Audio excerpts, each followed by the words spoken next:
Bom dia. Hoje é 9 de julho de 2025. Meu nome é Breno Altman e estamos dando início a mais uma edição do programa 20 Minutos.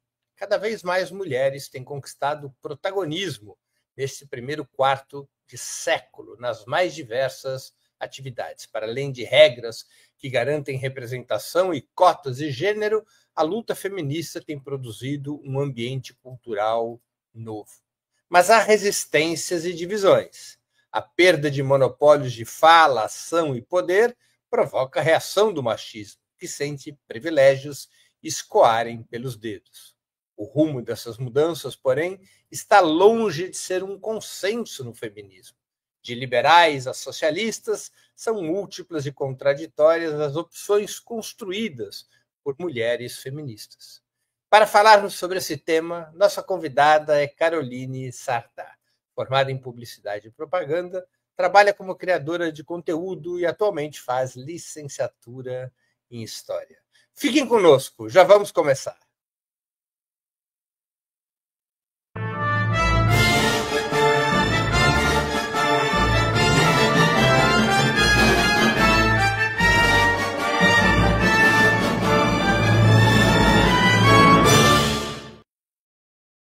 Bom dia, Caroline. Muito obrigado por aceitar nosso convite. Uma honra ter sua presença no 20 Minutos. Bom dia, Breno. Bom dia, pessoal que está nos assistindo. Agradeço muito pelo convite. É uma honra estar aqui com vocês hoje. Caroline, eu vou começar pela treta da semana passada. Você e a Madi Coelho foram convidados a participar do podcast Inteligência Limitada, mas houve um momento no qual a entrevista, digamos, quase virou um bate-boca. O que aconteceu? Você acha que houve alguma tentativa de silenciamento? Olha, contextualizando assim para a galera que acho que não assistiu a treta, a gente estava num debate com masculinistas, né? Era masculinistas versus feministas. Então já estava um clima de tensão no debate desde o começo, por assim dizer. Já estava um clima de tensão dos dois lados, estava rolando bastante.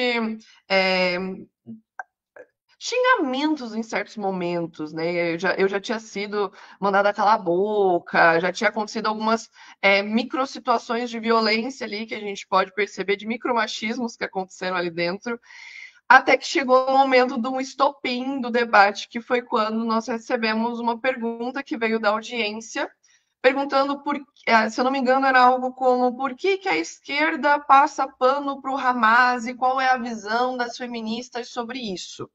Essa foi a pergunta que veio do chat, meio que do nada, assim, no debate. E, Não, pelo que eu me não era recordo, o tema que estava em discussão.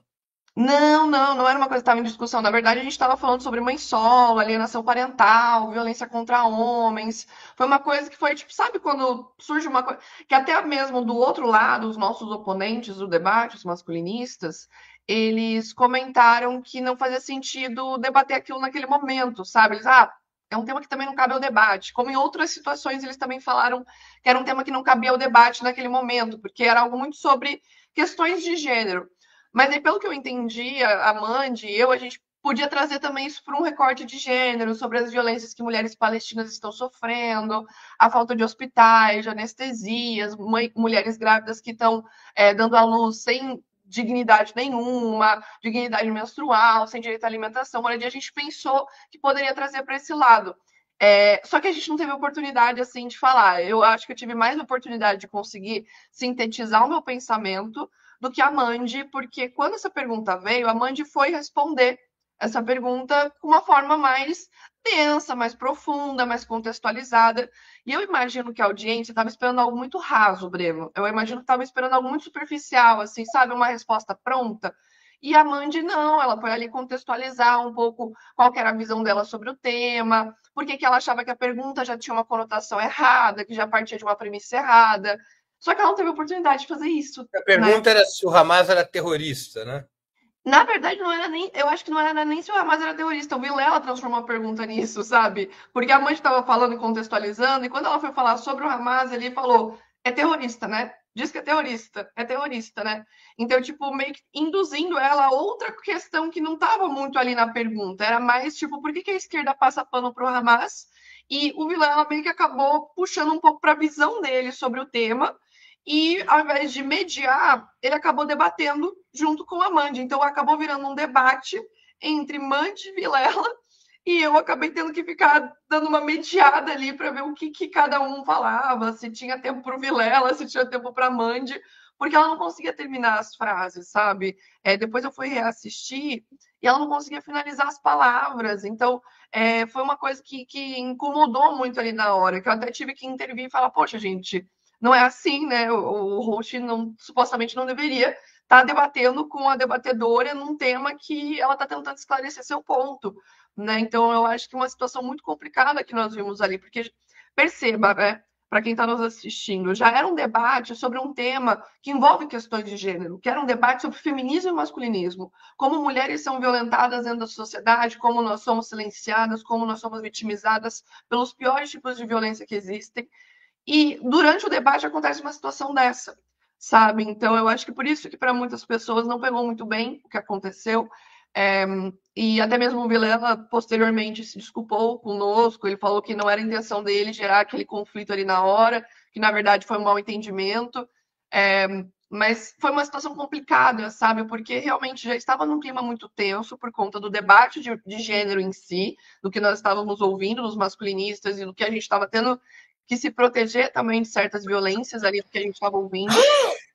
Tanto do lado de cá, estava o Vilela também querendo debater com a gente. Então foi uma situação que eu fiquei, sabe o John Travolta em Pulp Fiction, que ele fica olhando de um lado para o outro, assim, sem saber muito como reagir numa situação dessas? Eu fiquei dessa maneira, gente. Eu fiquei meio perdida, assim, pensando como que a gente vai sintetizar o que a gente quer falar aqui. Porque se a gente não vai poder contextualizar, se a gente não vai poder falar o que nós pensamos a partir da materialidade, de um contexto histórico, de processos que aconteceram na história, então como eu vou sintetizar isso aqui em 2 minutos? Sabe? Porque era isso que eu senti que o pessoal estava querendo, porque se a gente fosse contextualizar todo o nosso pensamento, baseado no que aconteceu ao longo da história, tudo isso, para não partir da premissa que a pergunta já estava partindo no lugar errado, como se a gente passasse pano para certas coisas aqui e ali, a gente queria mostrar, na verdade, a nossa visão real sobre o tema, e não o que eles acreditavam sobre o tema, sabe? Só que, infelizmente, eu sinto que não teve muita essa oportunidade, até mesmo quando eu tive a oportunidade de falar, as pessoas não ouviram, sabe, Breno? Então, foi muito complicado, que mesmo que eu tenha tido a oportunidade de falar diferente da Mandy, que foi interrompida várias vezes enquanto ela tentava terminar a frase, eu senti que mesmo eu tendo falado, não fui ouvida. Entende? Tipo, eu falei a minha opinião ali, falei minha visão. Eu queria ter tido mais oportunidade de contextualizar e de citar dados, inclusive, que eu tinha levantado para caso a gente fosse entrar em algum tema envolvendo questão palestina, porque eu já debati sobre questão palestina em outro debate com outra antifeminista que também era sionista. E foi a mesma situação, sabe? Foi uma coisa completamente inflamada e não da nossa parte, nunca da nossa parte. A gente está sempre ali tentando mostrar a violência que pessoas palestinas sofrem, que os civis palestinos estão sofrendo com o Estado colônia de Israel. Nós estamos tentando ali mostrar outra visão. Só que não nos é permitido. Em outro debate que eu participei, que não foi só esse de inteligência limitada, o meu microfone foi diminuído o volume enquanto eu falava sobre a violência que mulheres sofriam na Palestina, sabe, Breno? Eu estava literalmente falando sobre mulheres que, nesse momento, estão dando à luz sem anestesia, sem hospital, porque todos foram bombardeados praticamente, porque elas não têm direito à anestesia, estão fazendo cirurgia sem anestesia também, não tem alimentação, estão vendo seus filhos morrer, estão literalmente, nesse momento, procurando seus entes queridos nos escombros, sabe? E a gente não tem oportunidade de falar isso, Breno. Tipo, no primeiro debate que eu tive com uma sionista antifeminista que falou sobre eu ser do Hamas, sabe? Ela falou que eu era do Hamas, que eu estava defendendo o Hamas, que eu era o Hamas, que eu era isso e aquilo, enquanto eu estava só falando dados, estatísticas, o que está acontecendo na Palestina hoje, e tentando trazer para esse recorte de gênero, falar sobre as mulheres e crianças palestinas também, o que está acontecendo. E ele não é permitido. Não é permitido. No primeiro debate que eu tive sobre isso, meu microfone foi baixado. Vocês podem até procurar na internet. O meu microfone foi diminuído. Depois disso, você não consegue mais ouvir o que eu estou falando direito. Mas o outro lado você consegue ouvir plenamente, defendendo o Estado de Israel, sabe? Enquanto o meu lado eu não tive a oportunidade de falar. E se tive a oportunidade, o microfone foi baixado, ou em outro momento eu tive que sintetizar o meu pensamento em 2 minutos sobre um contexto extremamente complexo que está acontecendo hoje e que não é permitida a nossa visão sobre o tema, sabe? Sobre o que nós estamos tendo a oportunidade de enxergar sobre a Palestina. E fica. É um sentimento muito complicado, porque você está ali tentando defender vidas de pessoas inocentes que estão sendo afetadas nessa tragédia que está acontecendo, esse genocídio, e literalmente você sente esse silenciamento. Não é só sobre a questão de gênero, não é só sobre nós sermos mulheres, é também sobre nós estarmos falando sobre a Palestina. Sabe, eles falam tanto que querem que feministas falem sobre a questão palestina, que deem opinião sobre o Hamas, que falem sobre isso e falem sobre aquilo, que falem sobre Israel, mas quando a gente tem o momento de falar, diminuem o nosso microfone ou não nos permitem falar, ou mandam a gente falar em 2 minutos. Mas se é para colocar um sionista para ficar ali falando de Israel durante 2, 3 horas, aí pode, Breno, sabe? Então é muito complicado. E eu acho importante pontuar aqui que eu acho que já foram pessoas muito mais, como eu posso dizer, complexas, assim, né, numa inteligência limitada, que poderiam ter sido interrompidas pelo Vilela por estarem defendendo os absurdos ou coisas totalmente contraditórias, mas a Mandy nem teve a oportunidade de falar, sabe? E ela já estava sendo interrompida sem parar ali. Então, tiveram já outras oportunidades, outros homens também já foram lá e falaram coisas absurdas, defenderam coisas absurdas envolvendo o Estado colônia de Israel. Então, foi violenta a situação em si, tanto que houve esse pedido de desculpas do Vilela depois, né? A gente até entendeu, e isso foi tentado levantar depois no debate também. E o Vilela falou: não, gente, eu entendi, foi interpretado de outra forma e tal. Mas eu acho que a situação em si foi muito desconfortável, né? A gente estava no meio de um debate sobre gênero, masculinistas e feministas, falando sobre violência de gênero, e nós vivenciamos ali o que nós chamamos de micromachismo, né? Quando uma mulher tenta falar alguma coisa e ela é completamente impedida de falar. Completamente impedida de falar. Sabe? Eu acho que quem lembra muito de uma situação semelhante foi quando a Manuela Dávila tentou a presidência do Brasil. Acho que foi bem no Roda Viva que ela tentou falar e foi interrompida mais de 80 vezes, sabe? Enquanto tentava falar as coisas. E eu acho que isso é algo muito presente, porque as pessoas ou não nos querem ouvir, não acham relevante o que nós temos para falar, ou querem colocar algo na nossa boca que nós não falamos, sabe? Nós tentamos contextualizar de uma maneira digna o tema e não nos foi permitido, sabe? Honestidade de poder trazer do nosso contexto o que nós sabemos e o que nós estudamos sobre o tema. Então, eu acho que isso foi nos tirado, sabe? A oportunidade de realmente esclarecer o que nós temos de visão sobre Palestina, sobre Israel, sobre o que está acontecendo nesse conflito e principalmente sobre o que pautava muito bem o debate, a questão de gênero também envolvendo as mulheres palestinas, sabe? Tinha Então, muito. deixa eu te fazer uma pergunta sobre isso. Qual a régua que, na sua opinião, devem usar as feministas em conflitos como os do Oriente Médio, quando o Estado de Israel, onde supostamente os direitos das mulheres são mais amplos, se choca contra a República Islâmica do Irã, na qual esses direitos seriam mais restritos?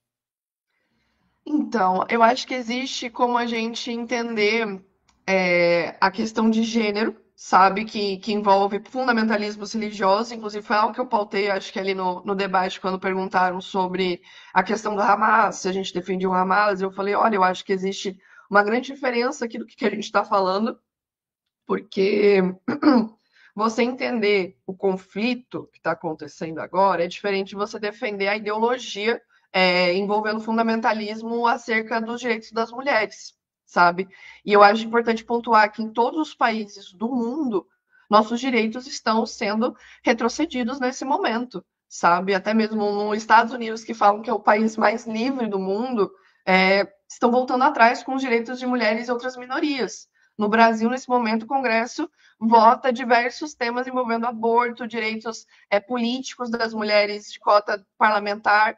Então, é muito complicado quando nós vamos apenas analisar a partir de uma ótica muito micro um certo conflito que está acontecendo e tentar equiparar isso a outras situações sociais. Eu acho que é muito amplo e complexo também para a gente analisar de uma maneira muito simples. Como se a gente defendesse o que o Irã faz em relação a direitos de mulheres, isso e aquilo, quando nós estamos falando mais sobre um conflito maior sobre isso, quando nós estamos falando de um conflito com recorte de gênero, é o entendimento que nós temos que sim ter uma crítica ao fundamentalismo religioso que retrocede direitos, que desampara mulheres, que aumenta as violências, mas nós também temos que ter um entendimento sobre uma colonização no geral, um imperialismo, um contexto de guerra, que também é um contexto mais macro também, de certa maneira, né? Complexo nesse sentido. Mas eu acho importante sempre pontuar que em todos os países do mundo nós estamos sofrendo perigo de alguma maneira, nós podemos sofrer silenciamento, talvez em alguns países uma densidade maior, em outros menor, mas isso depende também de como nós vivenciamos as situações.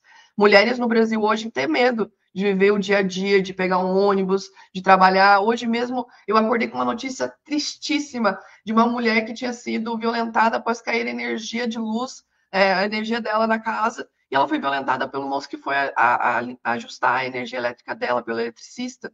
Então, sabe, são situações que eu acho que apenas as mulheres que vivenciam sabem dizer o que é essa violência, sabe? Se eu for conversar com uma mulher iraniana para entender o que ela vivencia, aí sim eu vou poder dizer a violência que essas mulheres sofrem lá. Mas enquanto isso, eu posso dizer aqui da violência que a gente sofre no Brasil e posso ter empatia por elas e também pelo que estão vivenciando esse conflito de guerra.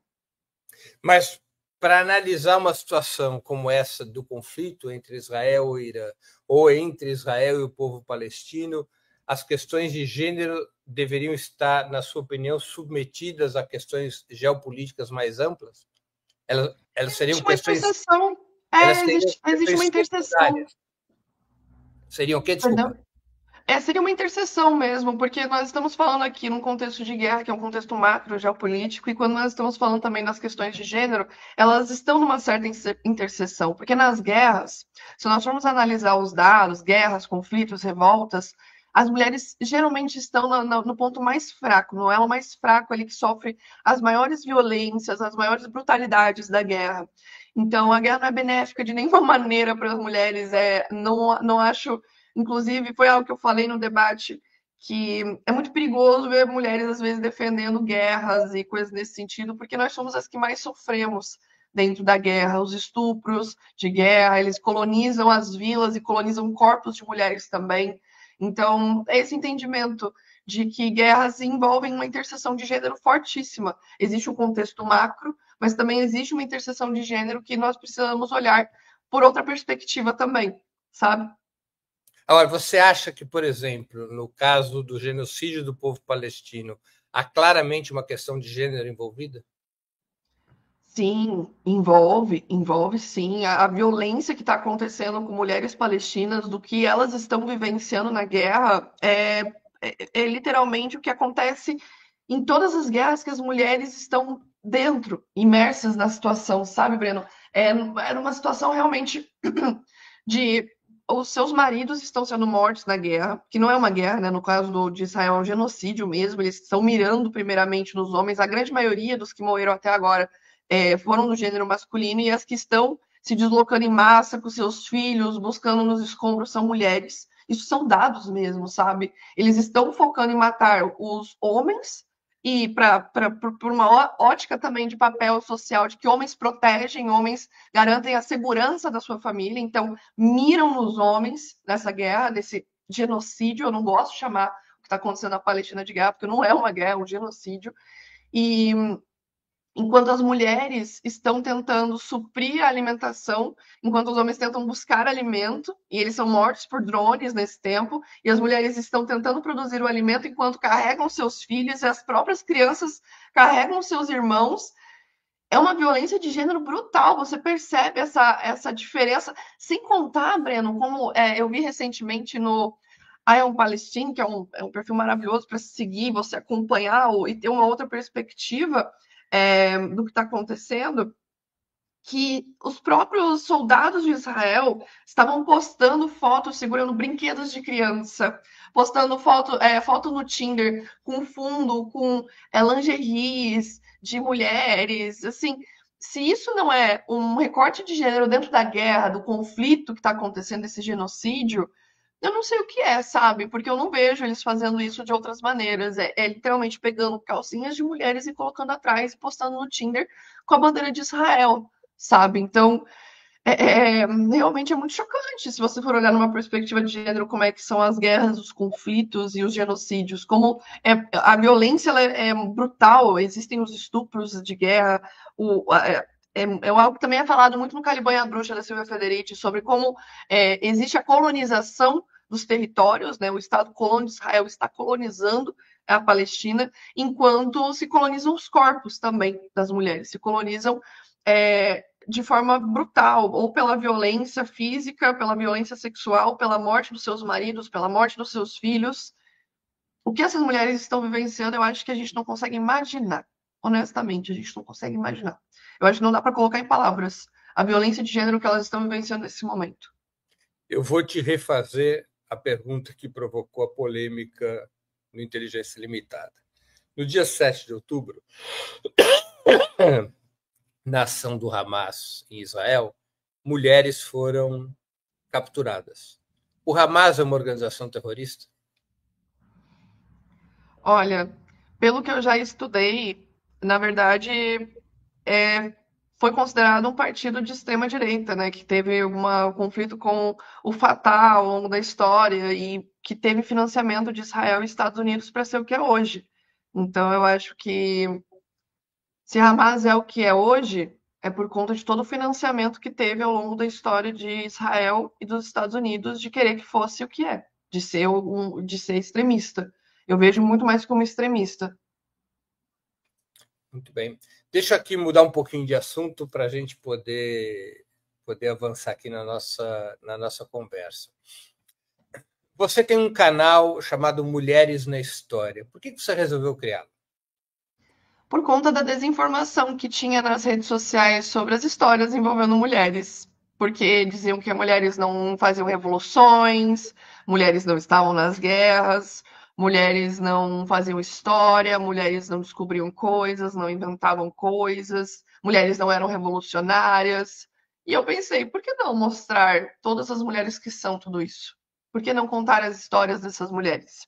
E isso surge depois de ler um livro chamado A Criação do Patriarcado, a história de opressão das mulheres pelos homens, da historiadora Gerda Lerner, e ela fala sobre como a história das mulheres não foi contada, principalmente pelas próprias mulheres, sabe? A história das mulheres, ou ela não foi contada, ou ela foi contada pela perspectiva masculina, ou ela foi cooptada pelos homens, de certas formas, como até tem nomeação, né? Quando um feito científico de uma mulher é roubado por um homem se chama efeito Matilda, que é basicamente quando você pega uma criação feminina, uma criação, uma invenção mesmo de uma mulher, como foi com Rosalind Franklin e outras que descobriram coisas gigantescas na ciência, e isso é roubado por algum colega de trabalho, chefe de laboratório, e essa pessoa ganhou o Nobel em cima do trabalho dessa mulher.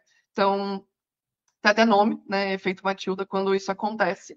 E a partir disso eu pensei, por que não contar todas essas histórias, né? Então eu fiz uma série de conteúdos sobre as histórias envolvendo mulheres revolucionárias. Eu tenho vídeo sobre Alexandra Kollontai, Clara Zetkin, Nadia Krupskaya.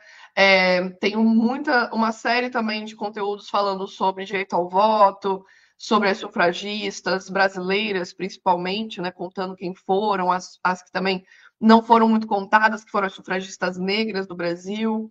Tem várias histórias que foram revisitadas aí por antifeministas e masculinistas e distorcidas na internet. E eu comecei a criar conteúdo pensando em informar para combater a desinformação. Então, a partir daí nasceram o Mulheres na História, e é um dos maiores orgulhos, assim, porque realmente é um conteúdo que até professores vêm elogiar e falar: olha, eu uso seus vídeos às vezes em sala de aula, para complementar algum assunto, eu trago por uma questão de perspectiva de gênero. Se esse professor às vezes vai falar sobre Segunda Guerra Mundial, ele mostra o meu vídeo sobre as bruxas da noite, né? As mulheres soviéticas que foram chamadas de bruxas da noite porque elas atacavam os nazistas baixando o aviador baixinho de noite e matando os nazistas. Então, acaba que cria-se uma perspectiva de gênero também acerca da história, sabe? Uma história com uma perspectiva crítica de gênero, onde a gente traz ali a Lyudmila Pavlichenko, né? O coletivo de indianas que vai atrás de homens na Índia com pedaço de madeira, né, o Gulag Gang, contando histórias de bruxas também, de mulheres que foram consideradas bruxas, como a Tituba, a Marie Laveau, e nomes importantes também de revolucionárias, né, como a Solitude, a própria Sanita Belair, da Revolução Haitiana. Então, nomes que às vezes a gente sabe que existe, Revolução Haitiana, Revolução Russa, Revolução Chinesa, e eu trago as mulheres dessas revoluções, eu trago também o contexto histórico com a perspectiva de gênero. E faço isso também porque eu atualmente faço licenciatura em História, né? Então, é uma paixão muito grande minha a história das mulheres e direitos femininos. Qual é a tua personagem histórica favorita? Olha, eu gosto muito da Lyudmila Pavlichenko. Gosto muito da Lyudmila, mas também é uma das minhas, digamos, Não, por que a pensar. É Ludmilla? porque tem tantas. Sabe quando você pensa em, tipo, 5 mulheres já? Eu consigo imaginar tantas. Eu admiro muito Clara Zetkin. Acho que Clara Zetkin é, assim, uma mulher sensacional, né? Ela escreveu Como Nasce e Morre o Fascismo. É incrível. Eu gosto muito da Alexandra Kollontai, acho ela gigante, assim. A Solitude também, que foi uma mulher grávida que lutou também pela revolução de pessoas escravizadas. Solitude. São Por que tantas. a Não Ludmilla? são. Por que o primeiro nome que te ocorreu à cabeça foi Ludmilla Pavlichenko?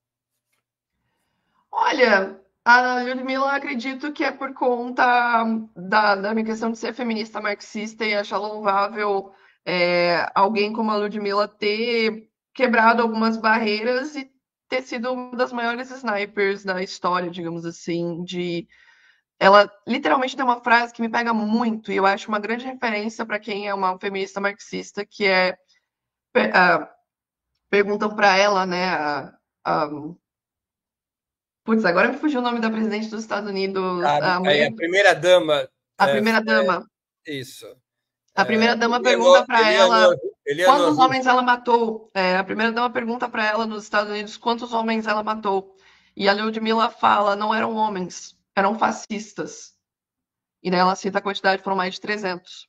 Então, é uma questão muito interessante observar uma mulher na história que poucas pessoas sabem quem é, poucas pessoas conhecem, e ela é considerada uma das maiores snipers, e ela literalmente falou isso, sabe? Tem até livros que comprovam que ela literalmente disse isso. Não eram Foi numa homens, eram visita dela aos fascistas. Estados Unidos e a Eleanor Roosevelt Isso, olha isso, na Casa isso. Branca e faz essa pergunta. Exatamente. Tem até um filme, né, que mostra essa cena, que é a Batalha de Sebastopol, que mostra um pouco a história da Lyudmila Pavlichenko. É bem interessante.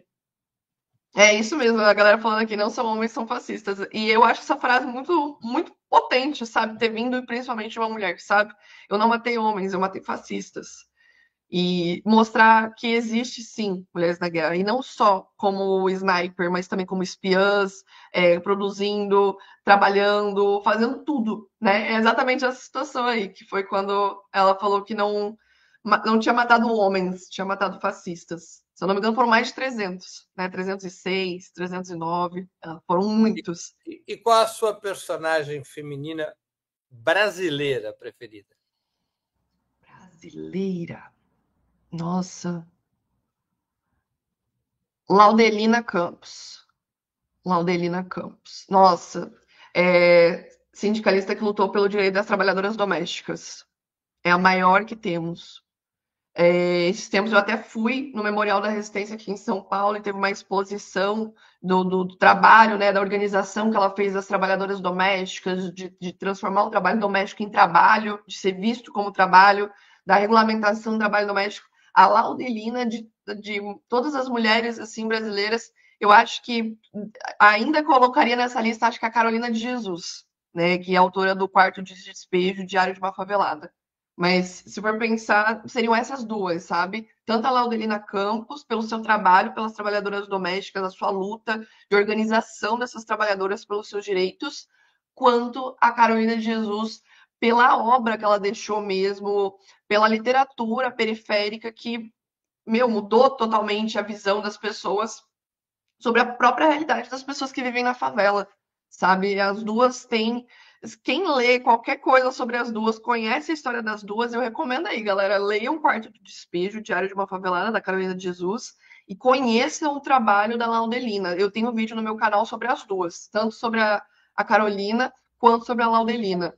São, assim, histórias, ao mesmo tempo que você vê tudo que elas vivenciaram enquanto mulheres e mulheres negras, né, pela questão de gênero e racial, você se coloca no lugar delas também quando elas escrevem, contam suas histórias. São duas personalidades brasileiras que todo mundo precisa conhecer. O feminismo, perdão pela tosse, o feminismo é um movimento de muitos ramos, como são muitos outros movimentos. Qual é o teu feminismo? Eu sou feminista marxista. Então, eu acredito que as mulheres só terão libertação quando nós superarmos o sistema capitalista, quando nós realmente superarmos o sistema que construiu e estruturou os papéis sociais de gênero, de feminilidade, masculinidade, que mulher e homens fazem para dominar e domesticar os nossos corpos, que colonizou e que fez tudo o que fez em relação à violência contra as mulheres. Eu acho que a nossa opressão está muito bem estruturada no sistema capitalista, principalmente na questão econômica, da dupla jornada de trabalho, de como o trabalho doméstico é invisibilizado, não remunerado, não valorizado, né? O trabalho reprodutivo, o trabalho do cuidado, como os direitos sexuais e reprodutivos são deixados de lado no sistema capitalista para gerar prole, então nossos úteros são controlados pelo Estado burguês. Então, apenas com a superação desse sistema nós seremos realmente livres, todas nós, mas principalmente olhando por essas interseções de gênero, classe e raça, sabe? Como muito bem diz Angela Davis. Então, eu me parto muito dessas mulheres. Eu parto muito de Angela Davis, de Silvia Federici, de Clara Zetkin, de Alexandra Kollontai, de Nadia Krupskaya. São obras de mulheres que eu acho que toda feminista marxista deveria ler, assim como a Liv Safiotti, Bell Hooks, são autoras que realmente criam muito o que eu uso hoje na prática feminista, né? Não apenas na teoria de ler todas essas mulheres incríveis, mas também da prática. O meu feminismo é esse. Eu acho que, se eu fosse resumir, seria um feminismo que luta contra a opção sexista estruturada no sistema capitalista. Muita gente de esquerda, homens, mas também mulheres, criticam uma certa abordagem do feminismo que qualificam como identitária, isso é, que colocaria a questão de gênero acima da questão de classe, acima da luta de classes. Como é que você responde a essa crítica de quem considera, pelo menos, setores do feminismo como identitários? Olha, eu já ouvi muito isso, Breno, de diversos comunistas que falaram para mim que o feminismo é um movimento burguês, que o feminismo é liberal, que o feminismo é pós-moderno. Mas, honestamente, eu não sei que feminismo essas pessoas conhecem. Eu não sei em que movimentos sociais que essas pessoas estão indo, quais coletivos elas estão conhecendo, quais ocupações feministas que elas estão conhecendo.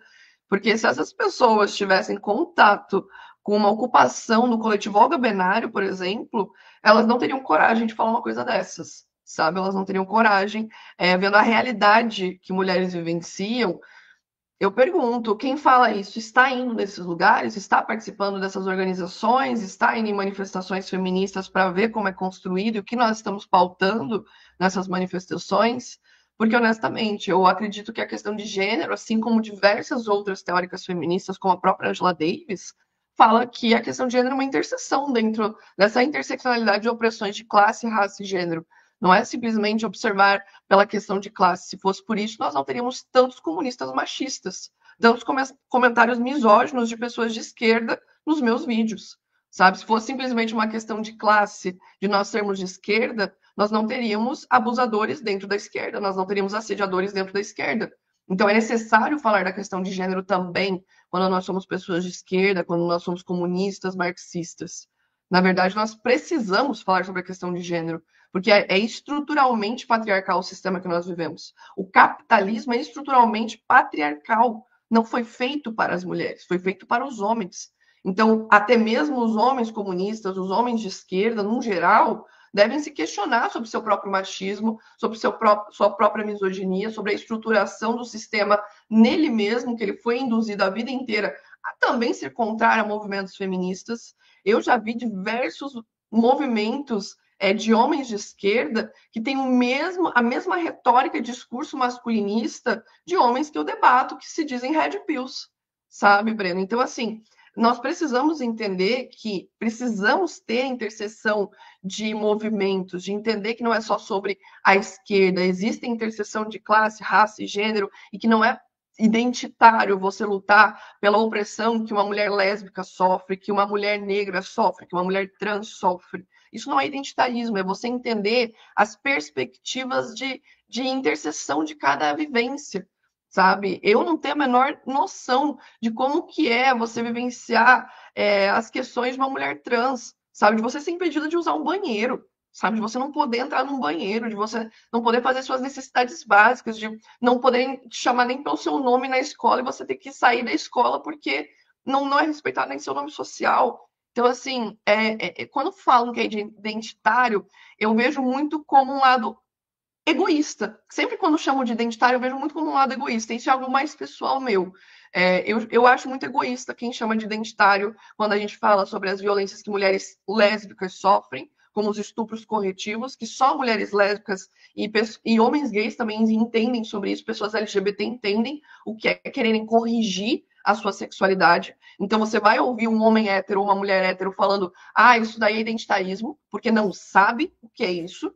Ou você vai escutar uma mulher branca, um homem branco falando que uma mulher negra, um homem negro falando sobre a questão racial dentro da esquerda, até mesmo criticando o racismo dentro de movimentos de esquerda, é identitarismo. Por que é identitarismo? Porque bate novamente no ego de quem está sendo criticado, de quem está sendo colocado também numa posição de privilégio. E essas pessoas não querem perder seus privilégios, mesmo que elas tenham seus privilégios dentro da sociedade.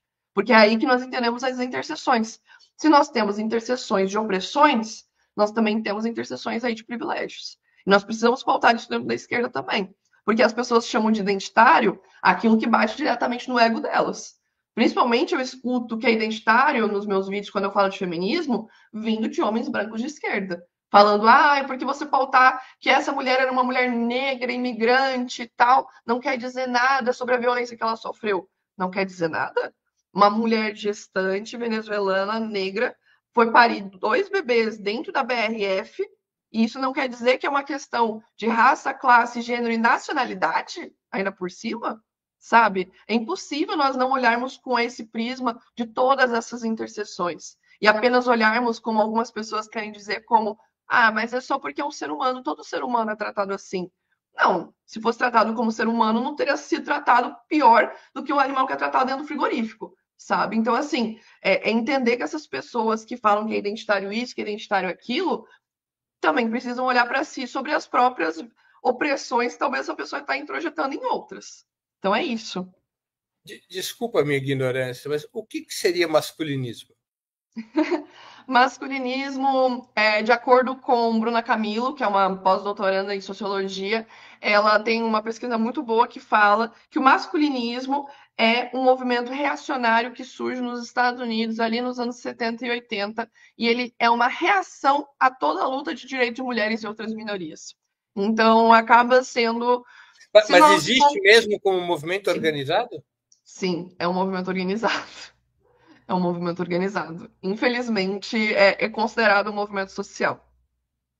E no Infelizmente. Brasil Diferente de antifeministas. Antifeministas já não são organizadas. Né? Já parte por outro prisma. Né? Antifeministas já não são organizados. Os masculinistas são tão organizados que eles conseguem chegar em deputados para fazer projetos de lei para abolir direitos femininos, sabe? Então, eles conseguem passar as suas ideologias nefastas para produtoras de extrema direita produzirem documentários sobre suas ideologias. Então, eles são organizados, eles conseguem construir narrativas, eles conseguem chegar e fazer, por exemplo, eu posso dar um exemplo muito perfeito aqui para você.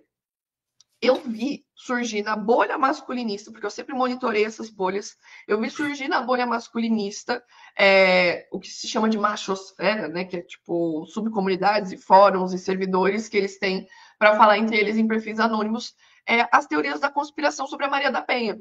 que virou um documentário posteriormente da Brasil Paralelo, que é uma produtora extremista, né, para falar que a Maria da Penha seria mentirosa, que ela estaria mentindo e que a história do agressor era verdadeira, de que tinha sido um assalto e tudo mais. Breno, eu vi isso surgir uma bolha masculinista lá nas deep webs da internet, nos seus servidores, das suas fóruns e subcomunidades, para chegar numa produtora de extrema direita com um grande financiamento, com um grande capital que tem por trás dela, para produzir um documentário para mudar a narrativa da população sobre a Maria da Penha.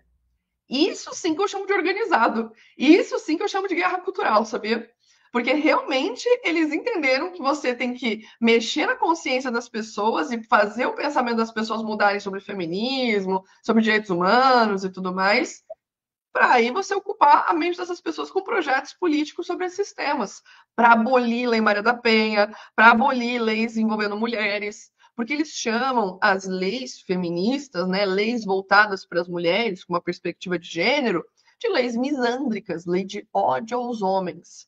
Então, essas leis, basicamente, para eles, são um perigo para eles. Uma lei de stalking, lei de violência psicológica, a Lei Maria da Penha, a Lei Mari Ferrer, Lei Lola, todas essas legislações para eles são um grande perigo. Então, o que, que eles fazem? Eles reagem, eles são reacionários, eles vão reagir àquilo e querer abolir essas legislações. Então, eles não querem, como os conservadores, que eu já dialoguei, já debati com conservadores, eles não querem abolir a Lei Maria da Penha, eles acham que é útil, que é importante, né? Eles querem manter a lei e só não querem ficar fazendo mais coisas voltadas para a perspectiva de gênero, mas eles não querem retroceder. Já os movimentos masculinistas, eles já divergem até dos conservadores nesse sentido, porque eles querem retroceder esses direitos, eles querem voltar a uma época que legítima defesa da honra, quando você mata uma mulher, era permitido, sabe? Que você separar de uma mulher por conta dela não ser virgem, era permitido. Então, eles querem voltar a uma época que eles têm dominação patriarcal plena. Então, é uma reação a toda a subversão das mulheres ao sistema patriarcal. Agora, aqui no Brasil, há movimentos masculinistas organizados, coletivos organizados para defender essas ideias? Então, sim, tem institutos, né? Recentemente foi fundado o Instituto do Direito dos Homens, que é um movimento organizado de homens que luta pelo direito dos homens. Eles organizam advogados para advogar em falsas acusações, supostas falsas acusações, né? De violência doméstica e outros temas. É, sobre questão, acho que de saúde mental masculina, eles têm começado a falar também de terapeutas dos homens, que acabam culpando o feminismo por tudo que os homens sofrem, né, pelo ressentimento que eles têm, tudo mais, desculpa o feminismo. Então, eles são bem organizados de fazer seus próprios institutos, de ter seus coletivos, de terem seus movimentos, né? Tem até uma pesquisa muito boa, que é recente, saiu da NetLab com a da UFRJ, que é Aprenda a Evitar Esse Tipo de Mulher, é o nome da pesquisa. E lá tem dados de canais, mais de 7 mil canais foram investigados nesse relatório aí, que tem o quanto que eles ganham com isso, tão organizados que eles são, os sites que eles têm, os cursos, as mentorias, os institutos, os advogados. Então, tipo, é um grande ecossistema de homens e mulheres que dizem defender o direito dos homens. Mulheres que participam do movimento masculinista. A que debateu comigo, lá no Inteligência. Tinha uma mulher lá também, do outro lado. Eu Tinha não vi, o. eu vi só. É. Tinha. Só que aí que tá, né? Tipo, viralizou mais o debate do Vilela Amande do que o nosso debate mesmo. Mas a gente tava debatendo com uma masculinista, com uma mulher advogada do direito dos homens. Vivendo e aprendendo. Não sabia disso. Sim, advogada do direito dos homens. E tem muitas, muitas, assim. Já me mandaram várias e elas criam uma versão sobre mulheres mesmo. Elas falam: tenha cuidado com esse tipo, esse daqui. Isso daqui é uma red flag, isso daqui você tem que ter cuidado. Tome a pílula vermelha para tomar esse cuidado, veja a verdade. Só que é muito mais sobre o lucro também, assim. Eles têm muitos nesse meio, essa machosfera, que estão mais para lucrar. Existem várias interseções também na própria machosfera. Tem alguns que são coaches masculinistas que estão ali para ganhar dinheiro com e-book, com curso, com mentoria. Tem os que são advogados do direito dos homens, então eles vão se beneficiar dos seus clientes, né? Vão ter uma gama de clientes com falsas acusações para defender. Vão ter os masculinistas, que são os caras que são os que se sentem vítimas das opressões das mulheres. Aí tem os incels, MGTOWs, Red Pills, Pickup Artists, tem toda uma galera também só nessa pequena bolha. Tem os que vão aliciar crianças e adolescentes dentro de plataformas como Discord, Telegram, nos próprios jogos online, Roblox e coisas assim, eles acabam cooptando para dentro de subcomunidades ainda mais tóxicas, que causam violências na internet, né? Que saiu recentemente casos muito tristes do Discord nas redes com meninas sendo violentadas online, né? Então, são muitas bolhas, subcomunidades dentro dessa própria machosfera, né? Nessa camada aí da internet que é uma bolha gigante sobre homens. Isso é baseado no próprio algoritmo, né? O algoritmo permite a existência de bolhas nas redes sociais e essa é uma bolha masculinista onde ecoa muito essa mentira da Maria da Penha, envolvendo violência de gênero, feministas, opressão de homens, ressentimento masculino, mulheres acima de 30, mãe solo, coisas nesse sentido, né? E valor sexual de mercado. Que coisa. Olha, estou aqui, eu tenho que pedir desculpa pela minha ignorância, eu não sabia que existia isso, não. Eu pensava que era uma piada.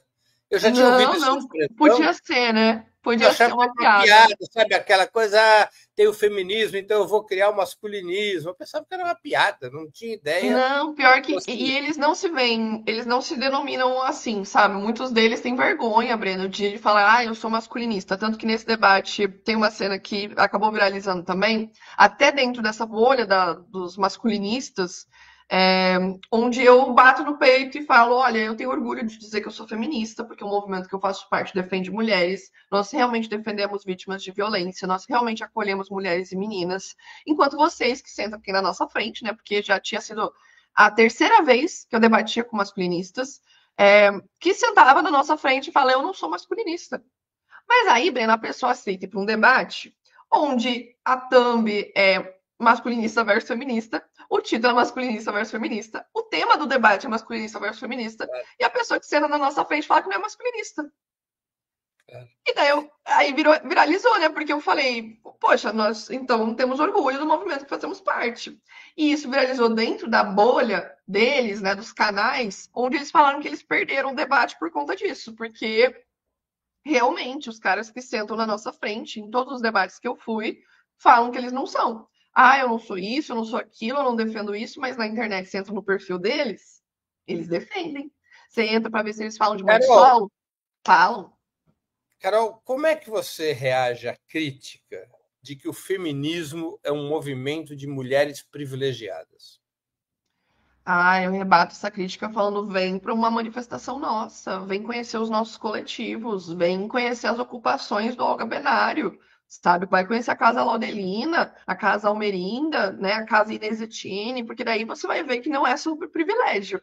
Você vai ver que realmente é sobre acolher mulheres que são vítimas de violência do sistema que nós vivemos. Mulheres que não têm para onde ir porque são vítimas de feminicídio, são vítimas de tentativa de feminicídio, são mulheres que são vítimas de stalking. Então, coletivos como o Olga Benário, que é o coletivo feminista marxista-leninista, ele faz questão ali de estar no trabalho de base mesmo, de ocupar prédios que estão sem utilização, para transformar aquilo em casas para mulheres, sabe? Que estão sendo violentadas, que precisam sair de suas residências, que não tem para onde ir, e que o Estado não ampara, e que o sistema capitalista abandona.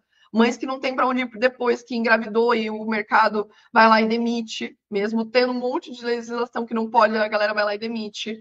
Então, não é sobre mulheres privilegiadas. Eu acho que a galera vê como mulheres privilegiadas porque existe uma crítica envolvendo muito a primeira onda do movimento feminista e também o próprio feminismo liberal, que é esse feminismo mainstream, que é o que chega nas pessoas, que é o que a galera vê na televisão, que é o que a galera vê nas músicas, às vezes que mais viraliza, em algumas cantoras pop. Às vezes acha que é um feminismo meio de boutique, digamos assim, sabe que algumas pessoas até falam, mas eu recomendo muito ler um livro para quem pensa dessa maneira: o feminismo é um movimento de mulheres privilegiadas. Recomendo muito que vocês leiam um livro chamado Feminismo para os 99% Manifesto. Ele é pequenininho, curtinho assim, e ele explica exatamente o que o nosso movimento tenta defender, digamos assim, no sistema que nós Repete o vivemos. título do livro e a autora, por favor. Feminismo para os 99% Manifesto. É pela Cynthia Arusa, Titi Bhattacharya e Nancy Fraser. Feminismo para os 99% do manifesto. Eu digo isso porque às vezes as pessoas não sabem o que o feminismo defende, principalmente o feminismo brasileiro, sabe? Um feminismo que hoje bebe muito de fontes como Lélia Gonzalez, Sueli Carneiro, Djamila Ribeiro, Carla Cotirene. Então eu acho que é entender também de onde o nosso feminismo nasce, de onde que o nosso feminismo vem aqui no Brasil, porque nós não somos o feminismo norte-americano, o feminismo europeu, não, nós somos um feminismo brasileiro, sabe? É um feminismo organizado, é um feminismo que tem ocupações, que faz seus movimentos, seus atos, que ocupa congresso quando está tendo votação absurda, sabe? E que se nós formos pegar dentro do nosso feminismo brasileiro mulheres grandonas do feminismo que são combativas, tem, poxa, a Samia Bonfim, a Luana aqui de São Paulo, a Thalíria Petroni, mulheres combativas à extrema-direita. Então, eu mesma participo de diversas manifestações, atos, construções de manifestações aqui em São Paulo e também lá em Santa Catarina, quando eu morava antes, que você percebe que é muito sobre a luta das mulheres mesmo pelos seus direitos, porque se não for nós, não será ninguém. É nós por nós mesmos, sabe? Dentro da própria esquerda, acham o nosso movimento identitário e acham que nossas lutas têm que ser relegadas e deixadas de lado. Então, por isso que nós temos que nos manter organizadas, atentas, vigilantes em relação aos nossos direitos. E é isso, sabe? Também entender que existem críticas dentro do nosso movimento acerca do feminismo liberal, que é esse feminismo que acredita em reformas no sistema capitalista, que acha que mulher só vai ser livre quando for CEO, quando for Big Boss, né, Girl Boss, quando isso e aquilo, quando dominar o poder igual aos homens. Mas existe o feminismo marxista, existe o feminismo interseccional, existem outros feminismos além desse que a galera conhece na superfície, que é o mais raso, digamos assim, sobre quando nós pautamos os problemas envolvendo as mulheres. Se você quer chegar à raiz do problema, conheça também o feminismo marxista, sabe? Estude feministas marxistas, conheça Angela Davis, conheça Clara Zetkin, conheça mulheres que são base assim do feminismo marxista, sabe? Então, basicamente isso.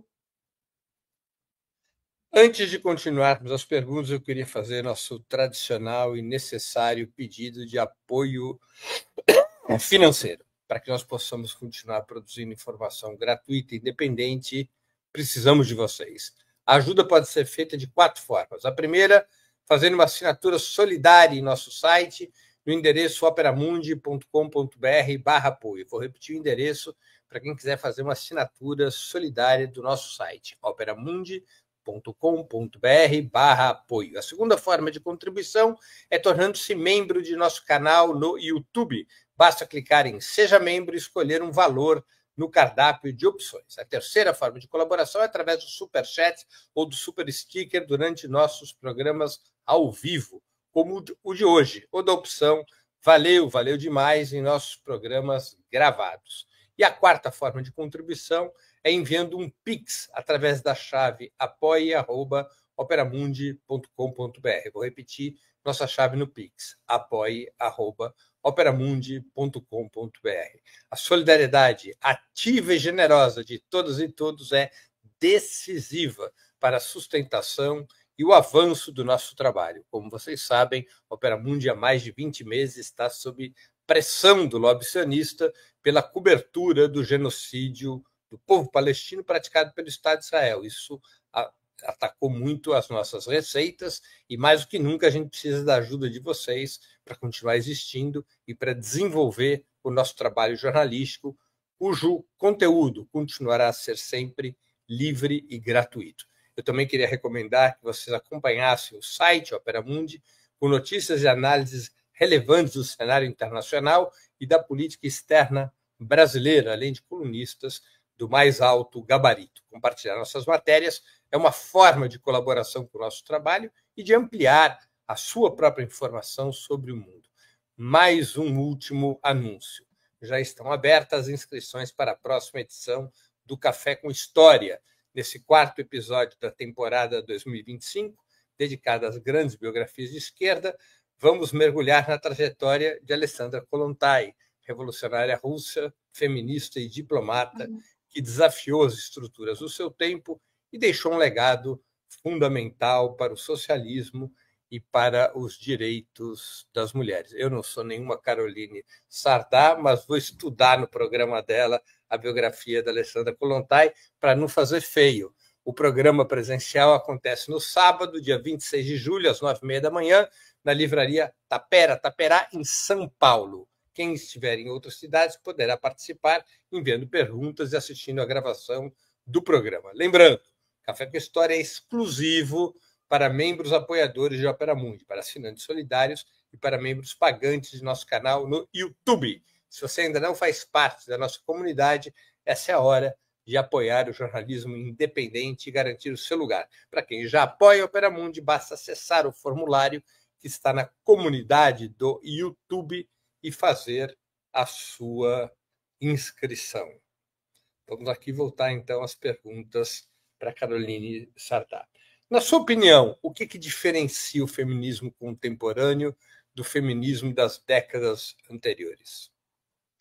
Eu acho que é a interseccionalidade mesmo. É o entendimento de outras opressões além das mulheres brancas, ricas e burguesas. Porque se nós formos estudar a história do feminismo ao redor do mundo, nós vamos perceber exatamente o que nós ouvimos antes, né, sobre a questão do feminismo ser um movimento de mulheres privilegiadas, que é muito esse feminismo de primeira onda, que separa o feminismo de forma didática sobre reivindicações que colidiram em alguns movimentos aí da história. Primeira onda feminista teve muito esse lado das mulheres sufragistas, que queriam direito ao voto, direito civil, direito político.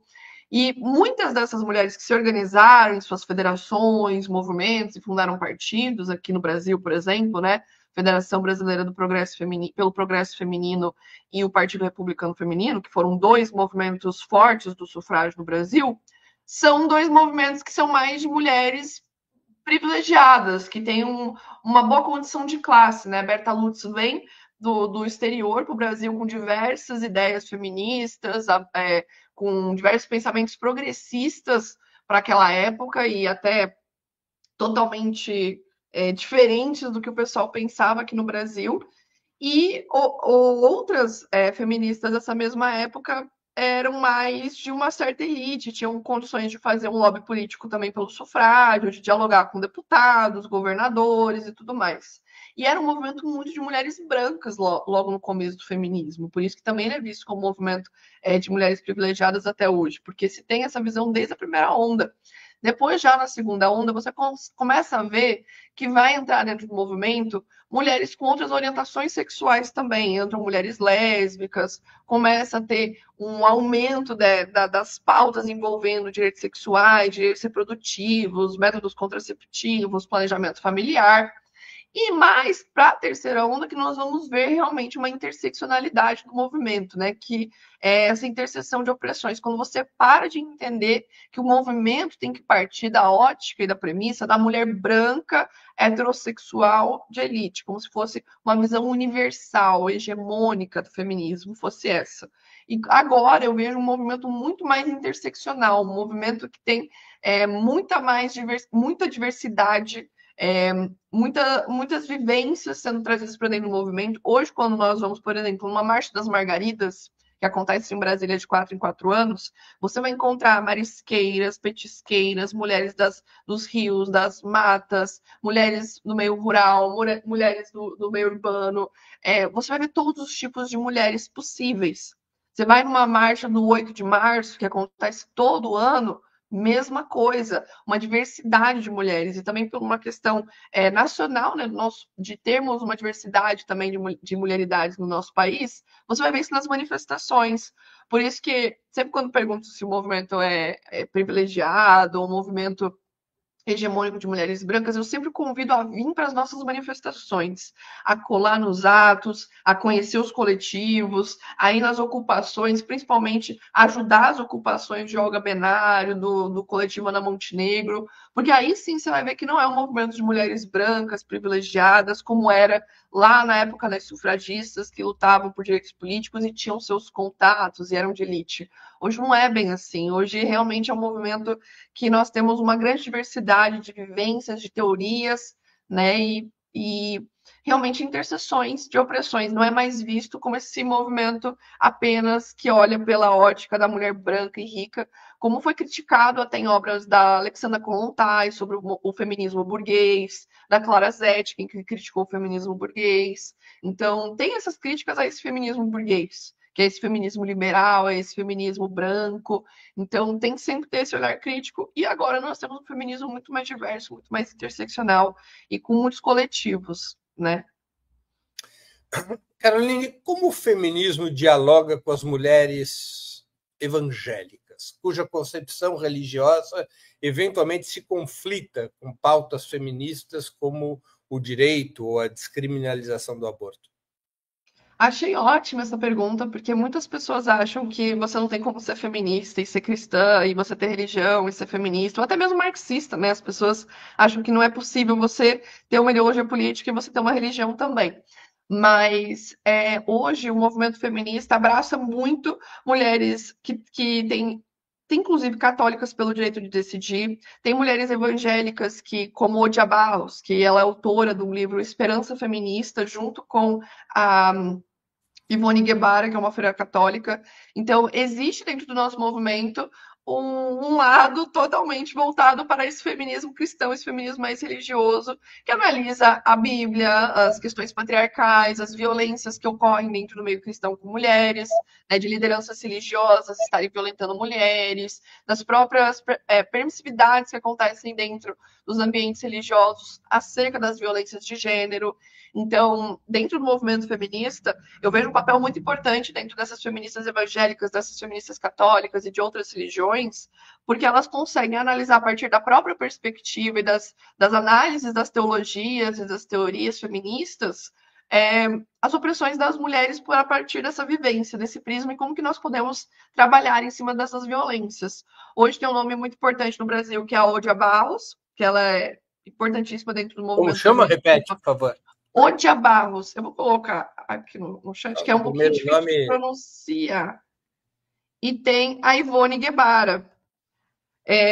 Para quem quiser conhecer um pouco mais por essa perspectiva, né, do feminismo cristão, entender essas críticas envolvendo o patriarcado na religião, a teologia feminista, né, que existe, eu recomendo ler o livro Esperança Feminista, que se fala muito sobre essa questão de mulheres e religião, né? Porque nós sabemos que existem muitas opressões e violências patriarcais dentro das religiões. Então, por esse avanço do feminismo, das interseções, é muito interessante observar a ótica das mulheres cristãs, das mulheres católicas, das mulheres evangélicas sobre o feminismo e o que elas entendem dentro das opressões que elas vivenciam.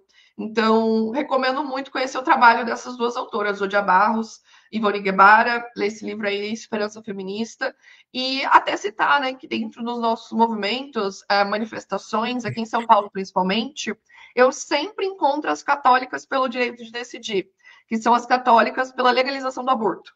Então, é algo que ninguém imagina, mas tem dentro do nosso movimento.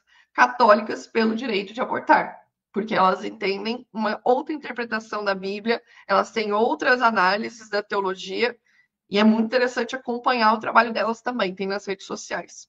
Vale conhecer. Católicas pelo direito de decidir.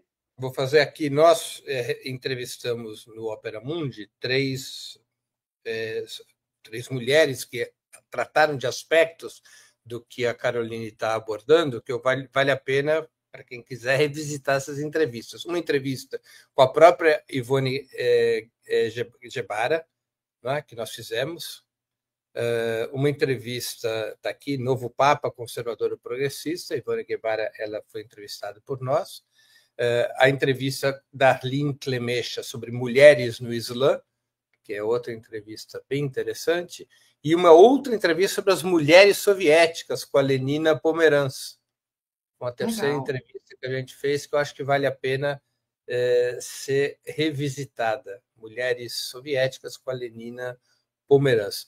Tem duas perguntas aqui de espectadores nossos, Caroline. Uma delas você já respondeu, é a pergunta do Alberto Rodrigues, que contribuiu com o Superchat: o identitarismo está acima da luta de classes?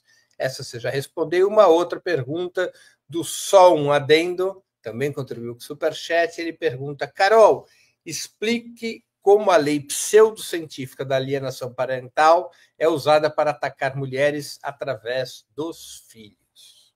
Ótima pergunta. Inclusive, isso foi debatido lá no debate com os masculinistas, porque é uma Perdão, pauta me perdoa um segundinho. A entrevista que nós fizemos não foi com a Lenina Pomeran sobre as mulheres soviéticas, foi com a Wendy Goldman. Ah, maravilhosa, Wendy Goldman. Ela está legendada em português. A União Soviética era feminista, com a Wendy Goldman, a historiadora norte-americana, uma historiadora feminista renomada. Então, eu errei aqui, eu pensei em Lenina Pomeranz, mas é a Wendy Goldman. Perdão por te interromper, volto para você a pergunta sobre alienação parental. Então, isso foi até pautado dentro do debate lá com os masculinistas, porque é algo muito levantado pelos grupos masculinistas, o uso da lei de alienação parental para ter acesso aos filhos, em caso de medida protetiva e outras coisas que estão sendo levantadas em alguns processos que eles vivenciam. E hoje é uma reivindicação dentro do movimento feminista a questão da lei da alienação parental ser revogada, porque é uma lei que foi criada a partir de uma teoria pseudocientífica que não possui método científico nenhum, já foi inclusive debatido por cientistas, por psicólogos, por psiquiatras, por diversas pessoas de diversas especialidades. Se vocês pesquisarem sobre lei de alienação parental, ou a própria alienação parental, a síndrome, né, que foi criada a partir de pseudociência também, vocês vão ver como isso pode ser prejudicial focado nas mulheres. Por quê? Primeiro, a síndrome de alienação parental, ela foi criada por Richard Gardner, que foi um cientista que ele não utilizou revisão de pares e um método científico para, digamos, conceituar a síndrome de alienação parental. E essa síndrome seria como se o pai ou a mãe conseguisse manipular a mente da criança, os pensamentos da criança ou a visão da criança sobre outro pai ou outro familiar. Pode acontecer? Pode acontecer, mas não existe método científico por trás para dizer que sim, isso é aplicável a todas as pessoas, a todas as crianças e que realmente isso é possível. É possível você conseguir manipular uma opinião? Sim, mas isso não é pautado em método científico para você ter a síndrome da alienação parental, que é o que baseia muito essa lei da alienação parental, que é utilizada hoje em casos onde um pai está manipulando o filho para não ficar perto do outro pai, para se afastar do pai, para denunciar o pai por abuso ou coisas do tipo. E como que isso tem sido pautado por uma perspectiva de gênero? A própria síndrome de alienação parental, ela surge de uma ótica de que as mulheres eram muito mais manipuladoras com os filhos do que os homens. A própria síndrome já parte de uma ótica patriarcal de achar que as mulheres conseguem manipular muito mais seus filhos em relação aos homens. E aí, a própria lei de alienação parental que é utilizada hoje no Brasil e que já foi questionada por diversas organizações ao redor do mundo, como uma lei muito contraditória, é utilizada em casos onde a mãe, por exemplo, denuncia o pai por abuso do filho. Daí o pai vai lá na justiça, fala: estou sendo alienado do meu filho. Ela está colocando isso na cabeça do meu filho. Eu não fiz isso com meu filho. E aí a mãe acaba perdendo a guarda ou tendo que ceder a guarda, compartilhada no caso, para esse pai que está sendo acusado de abuso. Ou em caso de medida protetiva. A mãe tem medida protetiva, a criança tem medida protetiva, o pai vai lá, tenta colocar a lei de alienação parental em cima da mãe, falando que nunca bateu na mãe, nunca bateu no filho, e daí a justiça vai lá e permite a guarda novamente para o pai. Então, hoje, dentro do movimento feminista, existe uma reivindicação muito forte pelo fim da LAP, que é o fim da Lei de Alienação Parental, sobre essa questão de manipulação de crianças, principalmente em casos de violência sexual, de violência doméstica, onde essa lei tem sido utilizada para, infelizmente, tirar a guarda de mães dos seus filhos e, inclusive, ameaçar, sabe, de utilizar como violência psicológica. A lei de alienação parental tem sido até mesmo utilizada como violência psicológica para mães que estão sofrendo violência doméstica em casa, que os filhos estão sofrendo violência do marido, mas o homem ameaça dentro de casa falando: me denuncia que eu vou tirar o seu filho de você com a lei de alienação parental. E isso tem sido utilizado muito por agressores. Por isso que é uma lei que é tão abarcada dentro do movimento masculinista, que eles utilizam muito essa lei, eles explicam como usar essa lei, principalmente em processos envolvendo violência contra crianças. E do nosso lado, nós temos a tentativa de revogar a LAP, porque não se baseia em método científico nenhum, se baseia numa síndrome que não tem revisão de pares, não teve análise nenhuma por trás, método científico nenhum, e está sendo utilizada hoje dessa maneira contra mães, infelizmente. Caroline, na sua opinião, quais deveriam ser as pautas principais do feminismo de esquerda, do feminismo socialista no Brasil? As econômicas, como a igualdade salarial, ou as relativas aos direitos individuais, como a descriminalização do aborto? Olha, acho que teria que ser um dos dois casos, tanto na superação do sistema capitalista que nós vivenciamos hoje, que existem diversos recortes de violência que partem pela questão econômica às mulheres, mas também em questão da descriminalização do aborto, da própria educação sexual nas escolas, planejamento familiar, direitos sexuais, direitos reprodutivos. Existem muitos direitos que ainda faltam para as mulheres que podem ser pautados, sabe? Então, parte tanto de uma ótica coletiva, dos direitos que vão ser para todas as mulheres, quanto de uma ótica individual, né? Quando eu vou fazer uso desse direito. Né? A própria legalização do aborto ela é de uma liberdade individual da mulher, mas quando nós lutamos para que todas nós tenhamos esse direito, é mais uma luta coletiva do que tanto individual, pela liberdade da sua escolha, se quer ou não ter um filho, mas sim pela liberdade coletiva de libertação pelo próprio corpo. Seu corpo não está sendo controlado por ninguém além de você mesma. O machismo e a misoginia são fenômenos declinantes ou ascendentes? Oi? Desculpa. O machismo e a misoginia são hoje fenômenos declinantes ou fenômenos ascendentes? Ascendentes, principalmente nas crises econômicas que nós vivemos. Sempre que tem uma crise econômica, nós vemos uma ascensão de masculinismo, de antifeminismo, de movimentos reacionários, porque acabam culpando as minorias pelas crises que nós vivemos. Então, eu vejo uma ascensão do masculinismo e da misoginia, não uma regressão, não. Você acha que é um elemento do neofascismo, a ascensão da misoginia, do masculinismo e do machismo? Sim, até mesmo porque o masculinismo ele é extremista, né? Ele é de extrema direita, então acaba que não tem como separar uma coisa da outra. Entendi. Caroline, nós estamos chegando ao fim da conversa e eu queria te fazer duas perguntas que eu sempre faço às nossas convidadas e convidados antes das despedidas. A primeira, qual livro você gostaria de sugerir aos nossos espectadores? E a segunda, qual filme ou série poderia indicar a quem nos acompanha?